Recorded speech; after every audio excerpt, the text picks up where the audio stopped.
Alright, thanks for tuning in to take a look at where we're at with datarunr next right now. So what I've been working on is an interface for both building bases and also when you run against them when you're doing a run. So let's talk a little bit about how the bases work in datarunr next. You're probably really confused here. You're seeing a three-dimensional grid space represented by these nodes, which aren't really anything in the game. They're just placeholders to kind of show you where everything will go.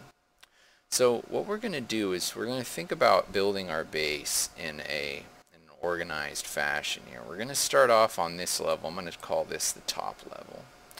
On the top level, what we're going to do is we're going to build our data miners.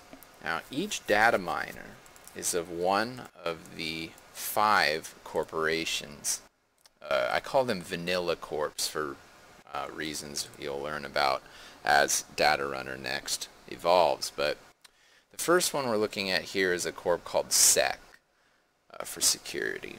Now, sec coins, what you're doing when you're mining is you're building data, raw data, and then when it's full, you come into your server and you tap on a button and it empties that server of data and turns it into coins.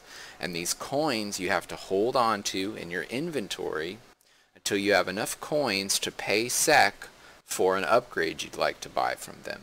Now, what sec will allow you to buy is basic upgrades that increase the general strength of your character in the game, such as the number of nodes available, the amount of ice and icebreakers you can carry, and also something I call system bus, which is kind of like your town hall level, so to speak. It's an overall level of your player's advancement. This corp bio allows you to upgrade your runner's health. This corp neuro allows you to upgrade the amount of runs you can make before your player gets too tired to make additional runs and you have to wait several minutes or hours depending on how high level you are before you can run more. This is QPU for quantum processing unit. This increases the rate at which you mine data and harvest resources. And service, this corporation SVC is needed to change your ice or icebreaker loadouts or respec your base.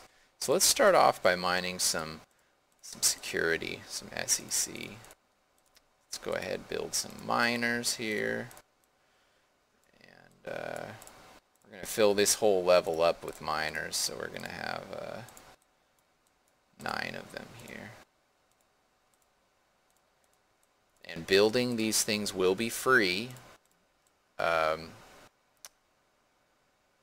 Building miners is free. Changing miners costs service. So you can build your initial miners at no cost, but if you would like to change what corporation they're mining for, like for example change this to neuro, like this, you'll need to pay a cost of service coins.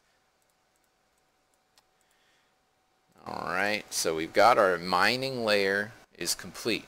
Now, this is important. The thing about miners is when you're being run on, when you're being attacked by other players, they can start at any miner node.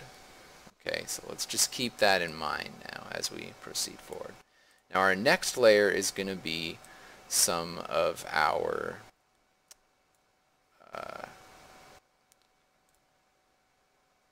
plugins, I call these.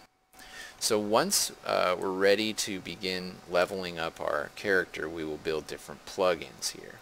Now, the first plugins are for BioCorp. These improve our runner's health. So we'll build a couple of these. And this topic is a little bit complicated, so I think I'll save this for a later video, but you'll usually just kind of specialize in one area of plugins. In this case, I'm doing a lot of bio, and there's reasons for that, but I won't get into them in this particular vid. Now on the floor below this, we're going to construct our root.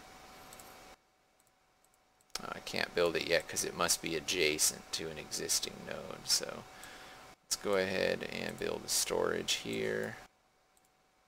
Let's go storage, storage, storage, storage.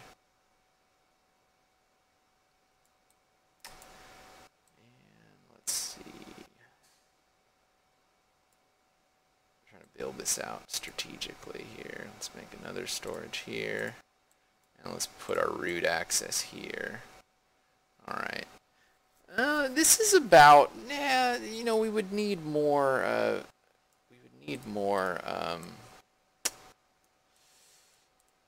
just put up some, we'd actually need a couple more of these to be a real base that someone might actually make in the game.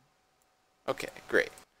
So, what we're doing here now is, remember, so now we have a pretty balanced base. 4 storages. You must have 1 root. You have to. There's 4 storages. You can build as much storage as you want. And the more storage you have, the more coins you can carry. And they'll be split automatically. Your coins will be split evenly between all storages. And 9 miners and 8 plugins is pretty typical. They'll be about even in number. So let's start at our miners. Now remember, when a player's running us, they could come at us from any of our data miners. They can't start anywhere else. They can't start at our plugins, can't start at storage or root. So let's say I'm a runner and I start here. First I access this one, and then I can move to any place that's being hit by one of the laser beams once I clear this node. So I fight through all the ice on this server with my on this node with my icebreakers. I will get to then take all of the sec raw data into my own sec miners if I have them. If I don't have any security miners, I can't take the raw data. Then I get to choose where I go next. Well, where do I want to go next? Well, it depends. If I'm the kind of runner that likes going through a lot of players' storages, a lot of players' miners and just filling up my own miners and emptying them and creating my own coins, I might want to go here. I might want to go through their miners like this. But if I'm the kind of player that likes to go deep and try to get to their storages, which I am, that's why I have the health, I want to go deep, get hit by a lot of ice, and survive and get to the good stuff or die trying. And in that case, what we'll do is we'd access everything here and then get through these securities or ice and get to this node, which is now a storage. Now if I break through all the ice on this, I get to start taking actually completed coins, which is the good stuff. And maybe I want to try to get all the way to root, then I would move like this. Move here, then here, and then here, and then get to root.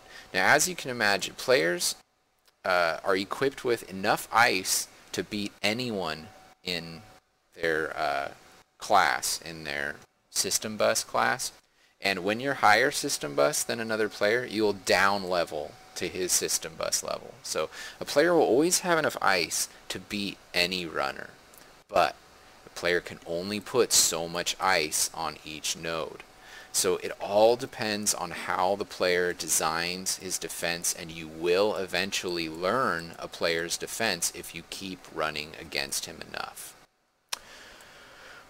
So that is a basic idea. I don't want to spend too long on this video, but just to kind of give an idea of how it would work when you're running on a player. You just basically move around. This is for mobile, by the way, important fact, so everything's touchscreen based.